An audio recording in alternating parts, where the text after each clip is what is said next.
Everyone knew my husband adored me. Our only regret was that after 3 years of marriage, we still had no child. So when I found out I was pregnant, thrilled, I rushed home to tell him. But the man who had loved me for 7 years showed no joy at all. He gripped the ultrasound report, his face dark with sarcasm. Cheated on me and still smiling. Should I celebrate for you? I was too soft on you. And now you expect me to raise another man's child? I froze, unable to understand what he meant. Until he threw a medical report onto the table. I have azoospermia. So tell me, how did this baby end up in your womb? I stared at the diagnosis, my mind going blank. Fitz Rensselaer looked at me with cold mockery and rage. Say it. Tell me this child is mine. Playing innocent while sneaking around behind my back. I really underestimated you. My fingers shook as I grabbed the report and saw the words clearly. Azoospermia. I kept shaking my head. No, that's impossible. You're my first love. I have never been with anyone else. This baby can only be yours. Fitz stood and snatched the report away. Still lying? Haven't I given you enough money, love, everything?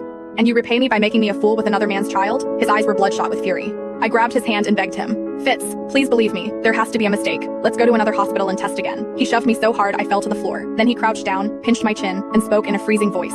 This report came from the city's top hospital. You still think it's wrong? What were you thinking when you ran home with that ultrasound? Only then did I realize tears were running down his face. Yet even crying, he kept cutting me apart. Were you happy because you were finally carrying a child that wasn't mine? Or were you planning how to lie to my face?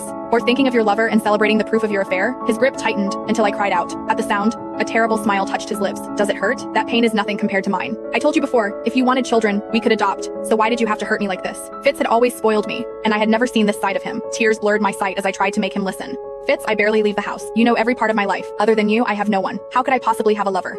For a second, his expression softened, then a woman's voice cut through the room. Is that so? Then who is the man in these photos, taking you into a hotel? We both looked up. Via Vanderbilt, Fitz's childhood best friend, stormed in and threw a stack of photos onto the table. I saw her at the hotel with a man 2 days ago. I hesitated to tell you, but now she's pregnant too. Fitz picked up the photos one by one, and with every image, his face turned darker. Then he hurled them at me. So this is your innocence? Tell me who this bastard is. I scrambled to gather the pictures and felt my blood run cold. The woman in them was clearly me, and the man beside me looked far too intimate. One photo showed him handing me a gift. Another showed him shielding me from traffic. Another showed him wiping my mouth after a meal. I looked up at Fitz through tears.